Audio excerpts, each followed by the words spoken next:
bridegroom. Whenever you see that, it always has eschatological application. It's always talking about the last days, and it's always talking about the return of Christ. So, for example, Luke chapter 12, 35 to 37. Be dressed, ready for service, and keep your lamps burning, like servants waiting for their master to return from a wedding banquet. That's an interesting note right there. The wedding banquet. This is a significant pre-tribulation clue. That the whole idea is that we are in heaven during 7 years of tribulation on earth enjoying a wedding banquet. At the end of 7 years, we come back. The master is coming back. He's returning specifically from a wedding banquet. Isn't that interesting? He isn't returning from a car wash or a taco sale. He's returning from a wedding banquet. Why'd he go there? Well, I leave that up to you, but I don't think he did it by mistake. And so he's talking here about the return of Christ, the second coming, the millennial reign. All right, and we're going to get into all of that, some of the differences. It's not the rapture. I don't believe this parable applies to the rapture. I believe it applies to his return. He's speaking to a Jewish audience. They have an understanding of this, and so this is what he's addressing. And he says you need to be ready so that when he comes and knocks, they can immediately open the door for him. It will be good for those servants whose master finds them watching when he comes. Truly, I tell you, he will dress himself to serve, will have them recline at the table, and will come and wait on them. There's a whole lot of Jewish imagery embedded in that we're not going to go into. But what you have to understand is Jesus wants them thinking about the ultimate return of the King. He wants them programmed to be cognizant of this and to be dealing with this on various levels. Luke chapter 12, verses 42 and 43, the Lord answered, "Who then is the faithful and wise manager whom the master puts in charge of his servants to give them their food allowance at the proper time? It will be good for that servant whom the master finds doing so when he returns." It's the ongoing idea of the return. That's where I want your mind right now. This is what Jesus is talking about. In whatever context, he's always talking about the return. Luke 19:12, he said, "A man of noble birth went to a distant country to have himself appointed king and then to return." Right? He wants people thinking about this. And so that parable unfolds. It's the parable of the talent. We're all acquainted with it. And he gets to the end of that parable in the parallel gospel in Matthew chapter 25, verse 31. He concludes the parable of the talents with these words: "When the Son of Man comes in his glory and all the angels with him, he will sit on his glorious throne," leaving no doubt to his audience that he's talking about that return of the Messiah, that return of the King. This is a principle that they've already wrestled through. They're aware of this. And when he speaks in those terms, instantly they're thinking about, well, who's he talking about? Who's the Messiah that's going to return? Because we know the Messiah is going to return. And in fact, if you're at all acquainted with some of the struggle that Jesus had with his contemporaries, it was the idea that they were expecting him to come as the conquering king. But he came as the suffering Messiah, and that was a real flip for their minds because they were expecting this. When he comes in his glory,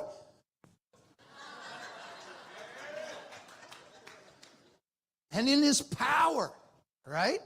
When that happens. So this is something that was already part of the Jewish culture, but now Jesus is drawing his disciples and believers in him into what it really means, and he's enlarging on that idea. We know in the Matthew 24, the disciples asked, "What will be the sign of your coming at the end of the age?"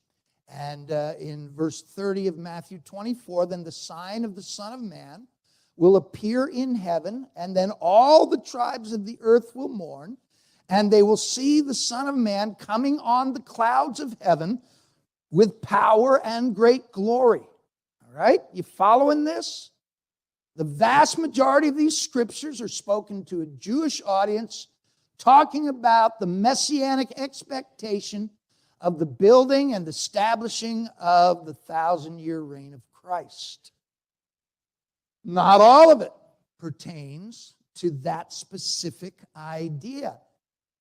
As we already saw, there's this little nuanced bit about returning from the marriage feast. We have the parable of the 10 virgins, the 5 foolish, the 5 wise. That's a return milieu. That the bridegroom has gone away and now he's coming back. Everybody's waiting for him. The 5 wise, the 5 foolish, they are waiting for the return of the bridegroom. And that's what they're expecting, right? It's that expectancy. And there is a fascinating video that I would ask all of the pastors here, if you haven't already shown this, show it in your church. It's called Before the Wrath. Have any of you seen that yet? A few hands going up. Before the Wrath is a great video. And it's an exploration of the Galilean wedding, which would have been the wedding traditions that Jesus would have referenced off of, being a Galilean. And so there's a couple of great parts. Spoiler alert. If you don't want to hear anything about the movie, especially the best parts, you might want to go to the bathroom right now. But there were 2 parts that absolutely gobsmacked me. They were just beautiful. So the first of these is that the bridegroom, the son, right? The negotiations are made between the 2 families. The bride price is agreed upon. That's all set in place. Now the son goes to prepare a place for his bride. Does that ring any bells? I go to prepare a place for you. The whole idea of Christ coming for people in general is this idea of the bride and the bridegroom. Amen. That's what we are. That's what the church is. We are the bride of Christ. That's what he's bought with his blood. Okay? And so the bridegroom says, I got to go get a place for you. And this was part of the tradition, is they would go and they'd build in their compound, or they'd build onto their existing house a place for this new couple to start their family. And the bridegroom would go and he would prepare this for her. He would get done with the project, maybe 6 months, maybe a year, depends on how elaborate it was, how much money they had. There's a lot of different factors. But whenever he got done and he had finished the last bit, and the last nail is hung, and the last, stuff, all the stuff that makes women feel at home, the little cow in the kitchen, the pictures hung on the wall, all the smelly stuff. It's all ready, right? It's ready. I'm done, Dad. I'm done. It's ready. And from that moment forward, it was up to the father to decide when to go get the bride. Does that ring any bells? What did Jesus say? This is only for the father. They said, when's this going to happen? He says, I don't know. Well, what was he saying? He was putting the whole conversation into this context of a Galilean wedding. And I'm sure Jesus knows. Listen, I don't think Jesus doesn't know. What he's doing is he's putting it into a context for them. That's what he was doing. He wasn't lying. He was saying, this is the tradition. This is how it works. It's the Father's prerogative. And instantly, again, that would draw their mind to the wedding feast and to everything that we're talking about. It all has a context. The other thing that happens is finally, the father says, okay, let's go get her. Boom, that night, everybody jumps up and the wedding feast proceeds to go to the bride's house. They are carrying, what do they call those chairs on poles? I wish I had a brain. A palladium, is that right? Something like that, right? A chair on poles. Does that work for you? Okay. All right. So you got four guys and they got the chair on the poles, and they come down to the bride's place and they set the chair down. The bride comes out of her quarters and she sits in the chair, and they pick her up and carry her back to the bride's home. And you know what they call it? Flying the bride. Oh, come on. You can't make that up. That's incredible. Flying the bride. That is embedded. I mean, the Jews had no idea that the rapture was part of this deal. But here's God. I mean, He's the master of fine-tuning the details. Let's call that flying the bride. You'll understand someday. Okay. So all of these things that I've been talking about, they're all pointing to the overarching idea of the return of Christ. The return of Christ for his bride, the rapture. They call this the secret coming, perhaps, is one way to describe it. But it is all of a piece with his coming to establish his kingdom. When he comes back, who does he bring with him? His bride. The marriage has been celebrated for 7 years, and now they've come to rule on earth for 1,000 years. So let's look at that a little bit, all right? In Isaiah 46, God says that he is the one who declares the end from the beginning, which is an odd twist of phrase. We humans would say, I explain the beginning to the end. But that's not the way he does it. He says, I am going to explain the end from the beginning. So if we are to take that seriously, we go to the beginning. Genesis 1:1. In the beginning. That word is Bereshit.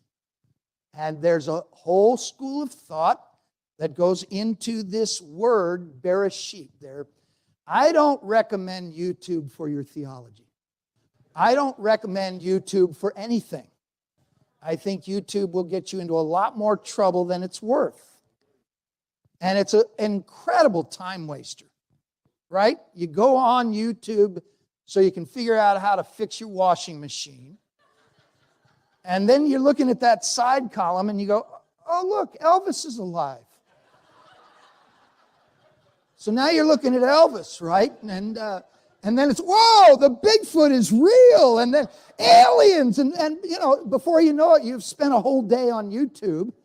Your brain has turned to mush.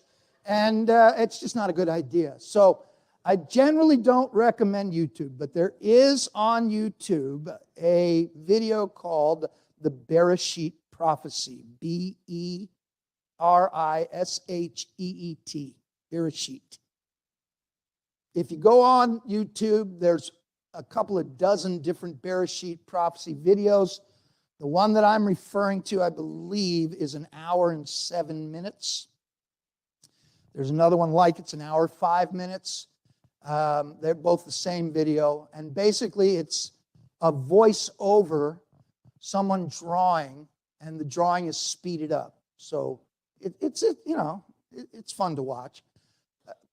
It's complex, and there's no way I'm going to go into all of the various details that are in that video, the Bereshit idea. But just to summarize it, the idea is that the 7 days of creation are a model for God's plan for time.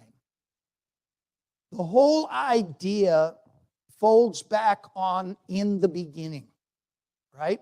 So out of that, we're looking at the beginning. We want to talk about the end. Well, you got to understand that God created everything in 7 days, and on the seventh day, he rested. Okay? So this becomes the model. And isn't it interesting that from the beginning of measured time, we have always run with a week, 7 days. 7 days is very significant. The number 7 is very significant. The number 7 is in the Jewish alphabet or in the Jewish numerology. The number 7 is the number of completion and perfection. When something is finished, and when it's finished perfectly, the number 7, that's what it implies. So the 7 days of creation, what did God say? 7 days, it's good, it's good, it's good, it's good, it's good, it's good, it's good, and then he rests. Right? So that's the image of the 7 days of creation. So Bereshit unfolds from that thought, and it applies this idea of a day is as 1,000 years. And Peter didn't come up with that by himself. That's a quote from the Psalms. So this is something that the Jews already kind of had their head around, is this idea of human history consisting of 7,000 years. From the beginning to the end. Okay? And so we see weeks cropping up in the Bible. We see the Feast of Weeks, and that's determined by counting 7 weeks from the beginning of harvest. We see Daniel's 70 weeks. We see this idea having a biblical significance. And I don't believe that's by mistake. God is really into math. You know, some of us weren't so good at math. God is amazing at math. He's amazing at geometry. He's amazing at trigonometry. He's amazing at physics. We're still trying to figure out physics. Physics is all math. How many of you understand that? Music is all math. It's amazing how much math figures into the way God creates. So he's into this whole math thing. And I know that he just loves mystifying us with numbers. He loves it. So 1,000 years per day, and all of history is a week, just like it was in the beginning. He said, I'll tell you the end from the beginning. You got a week. You got 7,000 years. So the first 4,000 years are from the death of Adam to the death of Christ. And understand that the death of Adam is not his physical death. What did God say to Adam? He said, the day you eat it is the day you die. So he ate it, and then he lived for another, what, 800 years or something. He just kept on living, right? When's the death come? It's coming, believe me. All right? So you've got that period of time between the death of Adam, and this is probably the weakest link in the chain, but the idea is that Adam lived for 34 years before he ate the fruit. And I'm not going to go into all of the stuff that's behind that statement. You can do your own homework. To me, it's like, okay, the main reason I accept it is because of the symmetry of it. Okay? We know that the Bible speaks of Adam being the first Adam and Jesus the second Adam. We know that Jesus died at 34 years. Right? We know that there were 4 years wedged in there before Anno Domini, that Jesus' birth was actually 4 years before that. He died at the age of 34 in the year 30. Okay? Some of you are going, wait, what? Whoa. Do your own homework, right? I had to dig for it. You have to dig for it. But the bottom line is I do feel comfortable with the 34 years of Christ's life. I do feel comfortable with what I have just explained. And therefore, you kind of work backwards from that point, 30 AD, and you come back to the first Adam, and it makes sense. He died because of sin. He died for sin. He introduced death. He introduced life. If God has a major plan, right? And if he's setting things up in time, he's not bound by time. He's doing it in time, right? Watch this. Boom, boom, boom, right? And we're all going, wow, right? And he goes, it's nothing, believe me. Boom, boom, boom, right? So let's just accept. And again, I go back to my opening statement. This is speculation, right? I'm not saying this is the gospel. I'm not saying if you don't believe me, you're going to hell. I'm not saying that my ego's at stake, even though my ego's at stake. I'm not saying any of that. All I'm saying is that this is a theory that makes a lot of sense. Okay. So we got 4,000 years. Now, basically, if you do the genealogies, you end up where I'm talking about. You end up with this 4,000-year span right up to the death of Christ. All right? That would be in 30 AD. At that point, what have we done? We've taken care of 4 days of the week. 4,000 years. From the death of Adam to the death of Christ. All right, so that's 4. You with me? 4. Hold that number, 4. All right, go ahead. Do it on your hands, all right? 4. I got it. 4. 4. 4. See the 4? 4. Okay.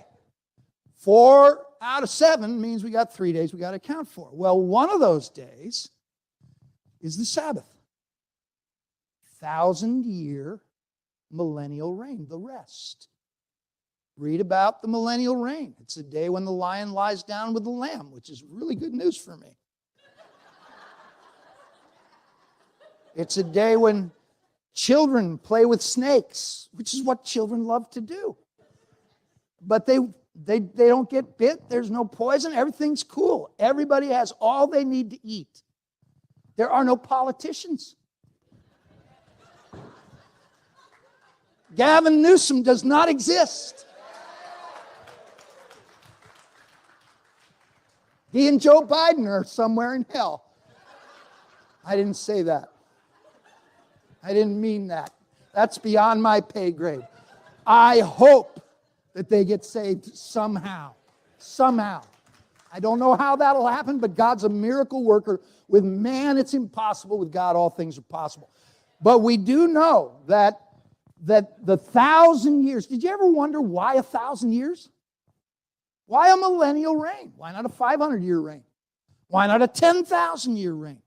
Why 1,000 years? Why not 363? I just pulled that number off the top of my head. Why not some other number? Well, because we're dealing with a day is 1,000 years. We're dealing with something that makes sense. So we're dealing with, now we've got 5 days. Count them, 5. We got 5. We got 4 at the beginning and 1 at the end. So that's 5. So that leaves us with 2 days. 2,000 years. Where does that fit? In our now. We are in that 2,000 years from the death of Christ to the millennial reign.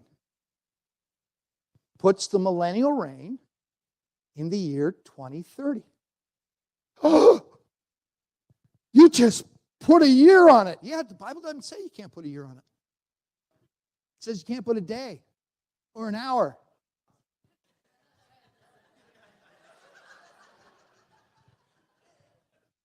But it doesn't say you can't put a year on it. Just bear with me. Just bear with me. 2030. 2030. What do we know about the year 2030? If you haven't been living under a rock, you know that 2030 is the Great Reset. And they aren't even pretending anymore. They aren't even trying to be secretive. They aren't even trying to deny it.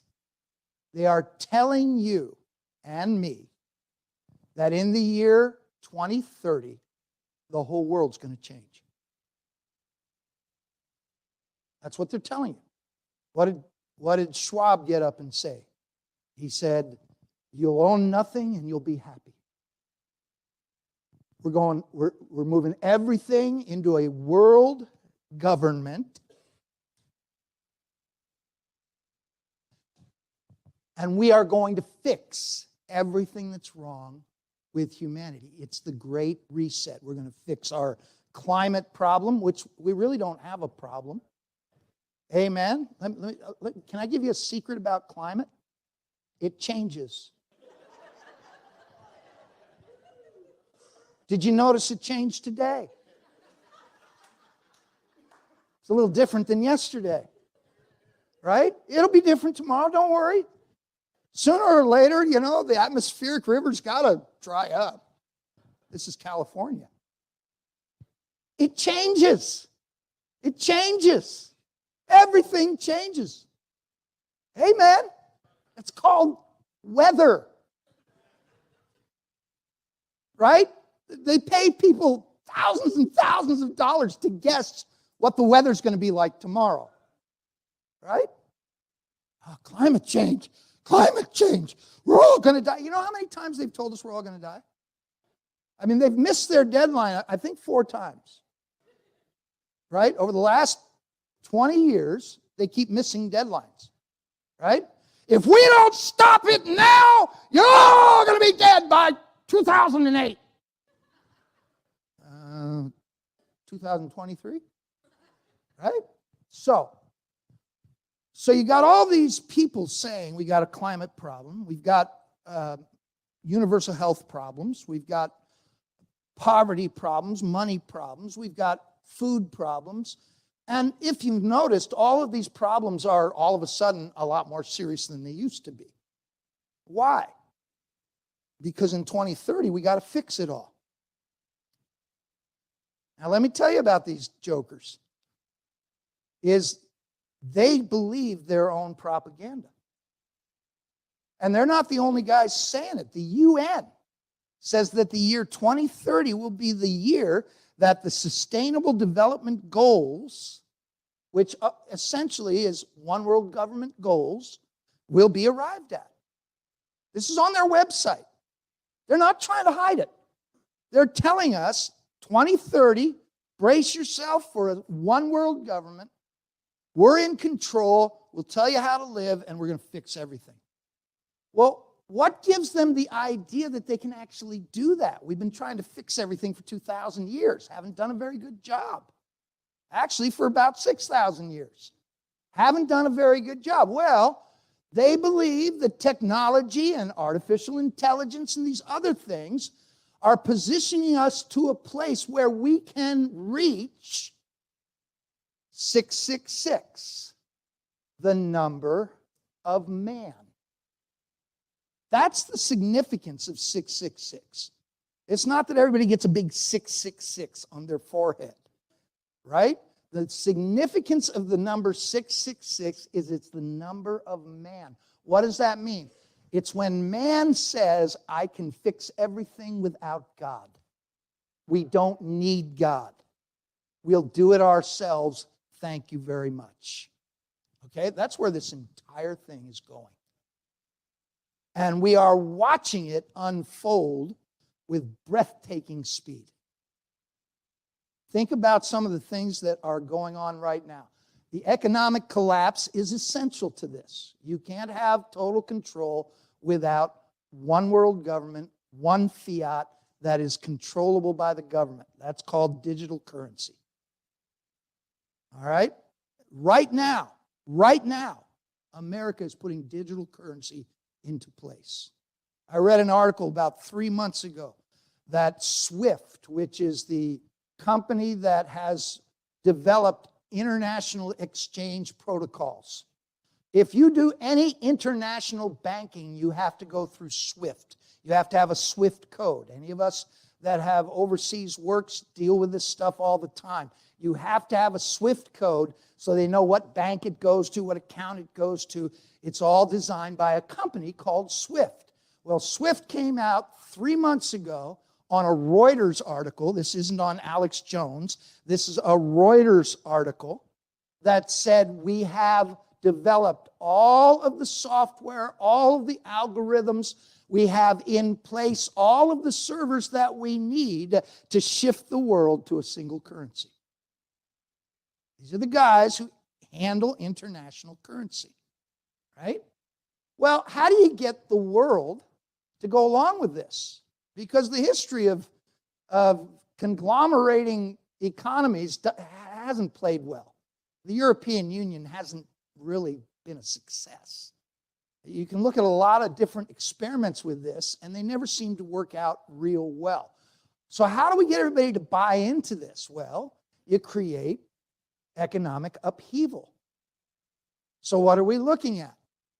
We are looking at worldwide, not just America, not just one country, worldwide, insane inflation. Money has gone off the hook. So right now, I was reading that in Turkey, inflation is running 80%. Venezuela, it's running 1,190%.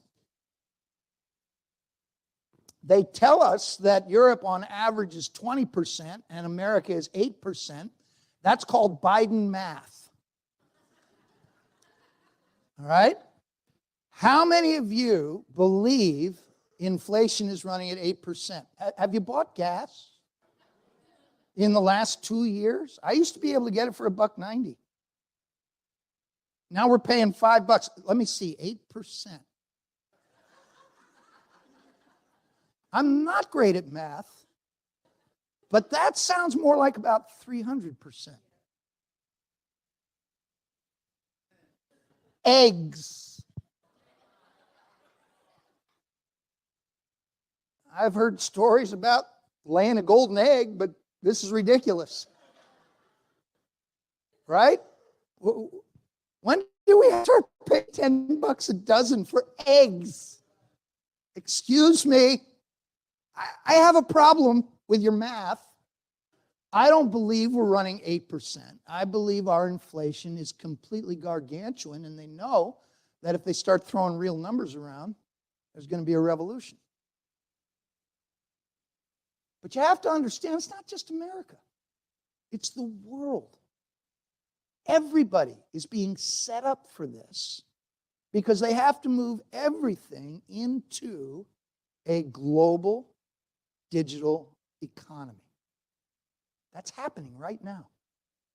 It's moving towards 2030. I was just reading an article yesterday.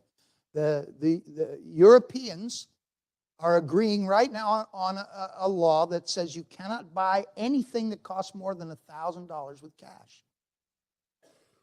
Anything more than $1,000, you got to do it digitally.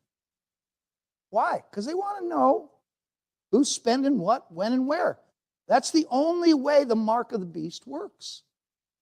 That's the only way totalitarian control works, is if they can monitor how much you have, how much you spend, and where you spend it. Boy, did it get quiet. Did you feel the air go out of the room right there? It's like people are going, are you serious? Yeah, I'm serious. I'm as serious as a heart attack. Wars and rumors of wars. I learned that teachers lie. When I was 6 years old. Now, if you're a teacher here, you're a Christian teacher. You don't lie.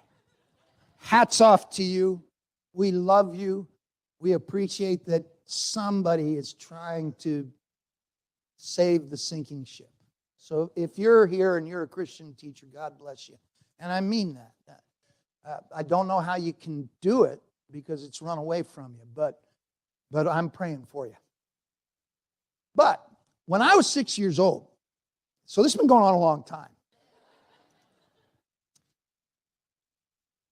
That was at the days when we were all worrying about Russia dropping nuclear bombs on us.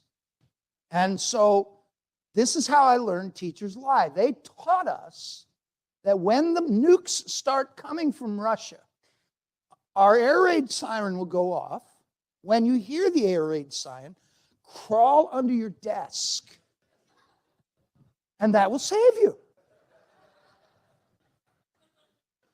And I'm 6 years old. And I don't even know what a nuclear bomb is, but I have some idea of what a bomb is. And I'm thinking, this desk is not going to help. In fact, I'll probably get hurt when the desk gets mangled and crushed around my poor little body. And so I was hoping that somebody had a better idea. And they did. They came up with what's known as mutually assured destruction, the doctrine that all of the nuclear powers have agreed to, and said, nobody's going to use nuclear weapons because it would wipe out everybody. This is ridiculous, right? Mad. And then all of a sudden, in 2023, I'm hearing about nuclear weapons again. I haven't heard about nuclear weapons for 50 years. Now all of a sudden, I'm hearing about it every day, and they're serious. They aren't just talking. Putin's saying, we're doing this, baby. Amen. And Biden's going, yeah, well, so will we.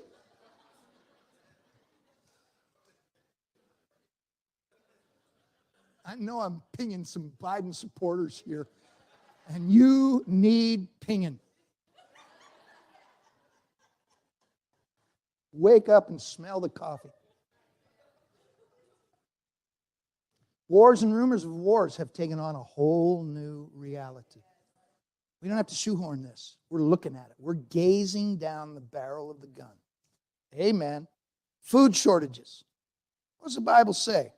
Revelation 6:6. And I heard a voice in the midst of 4 living creatures saying, a quart of wheat for a denarius, and 3 quarts of barley for a denarius, and do not harm the oil and the wine. That's an exorbitant amount of money. That's a day's wage, right, for a quart of wheat, which isn't enough to make bread for a family.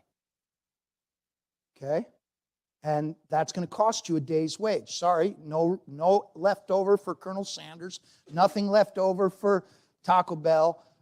All you get for working for a day is a quart of wheat.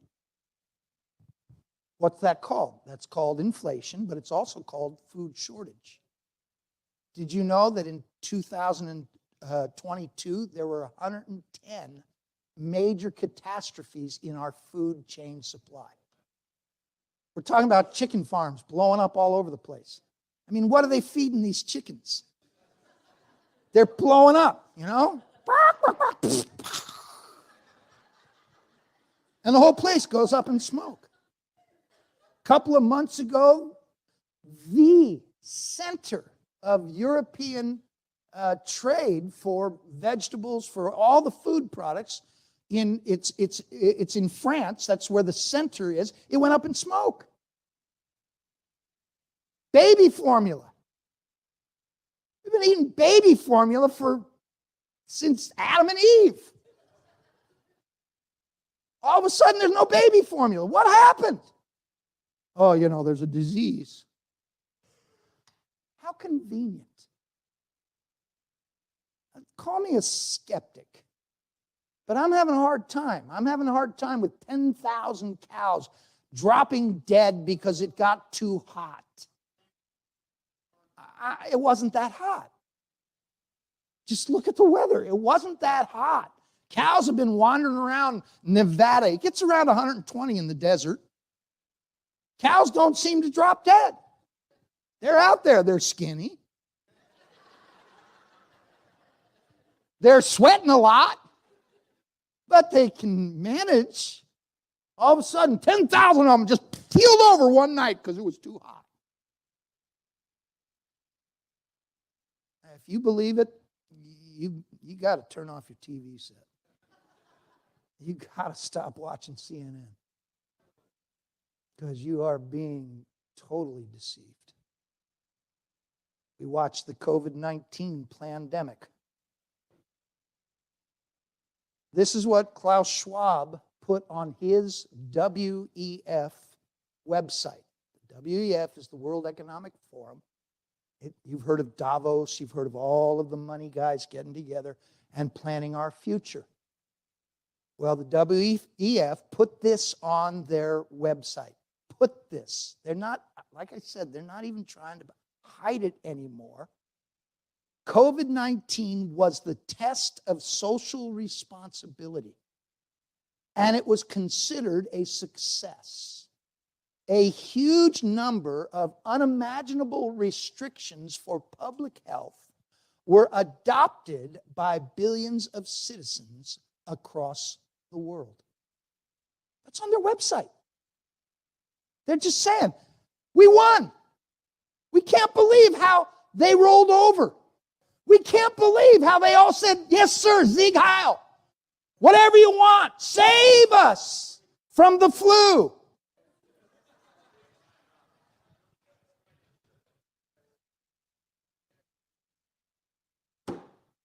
I'm going home tomorrow.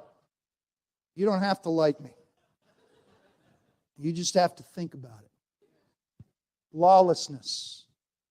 Lawlessness. Defund the police. What genius came up with that idea? What a brilliant strategy. Oh, we defunded the police and now crime has exponentially grown. How did that happen? You moron. We are watching the total breakdown in ethics in our business community, FTX. Now, this kid out of high school knows how to play with his computer and duped people out of trillions of dollars.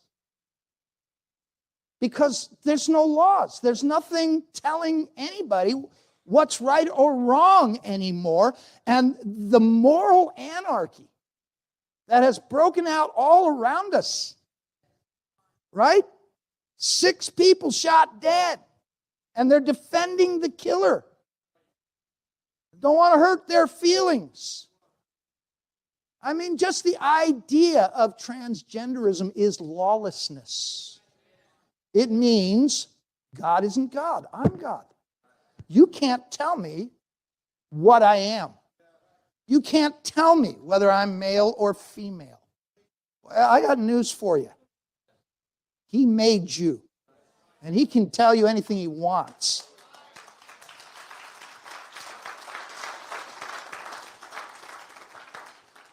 Antifa, BLM. There is no law. And we're watching that. It's happening right now. The intentions of the powers that be could not be clearer. What does all this mean? It means that prophecy is unfolding. You're watching. All of this is in the Bible. All of this was predicted. Okay? So, here's the coup de grace. Let's wrap this up. 2030, the Great Reset. You know what the Great Reset is? The Great Reset is when Jesus comes back and cleans up the floor with the Antichrist. The Antichrist has run his scam. He's run out of time. Jesus shows up, and he's the new sheriff, man. And he blows Satan away, throws him in a pit for 1,000 years while we all party like it's 1999 because the devil's dead. Okay? All right, so that's 2030, right? But that's at the end of the tribulation, which is a 7-year period. And there's no debate about that. Everybody knows, 7-year period. So 2030 minus 7. Do it with your fingers.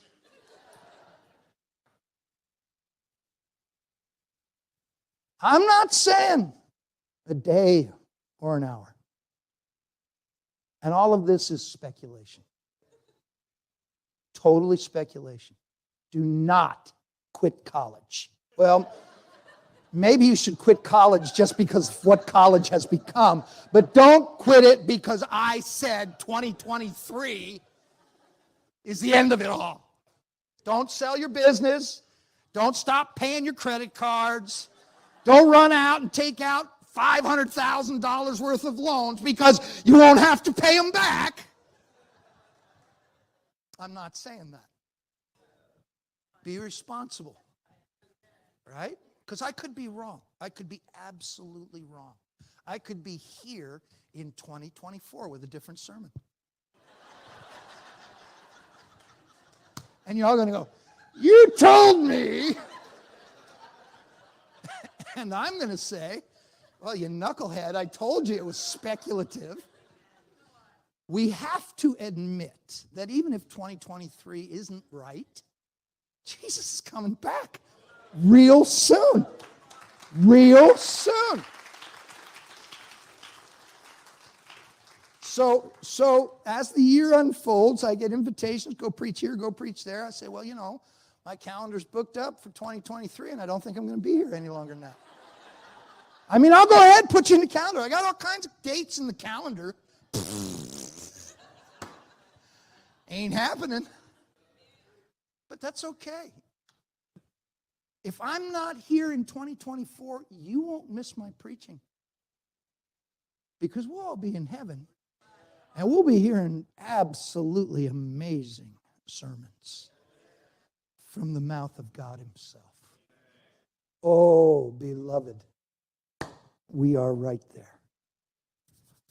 And I'm practicing.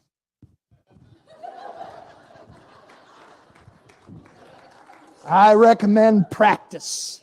I want every head bowed, every eye closed. Interesting possibilities. Not the gospel. Perhaps, I mean, Jesus has to come back at some point. This would be a perfect time for it. I cannot say definitively that this is the year he comes back, but I can say that every indicator is that he's coming back very soon. And I personally really do believe that it is sometime this year. I believe that. I could be wrong. I won't be brokenhearted if I'm wrong. I'll just go on living for God. It's not going to change the way I live, except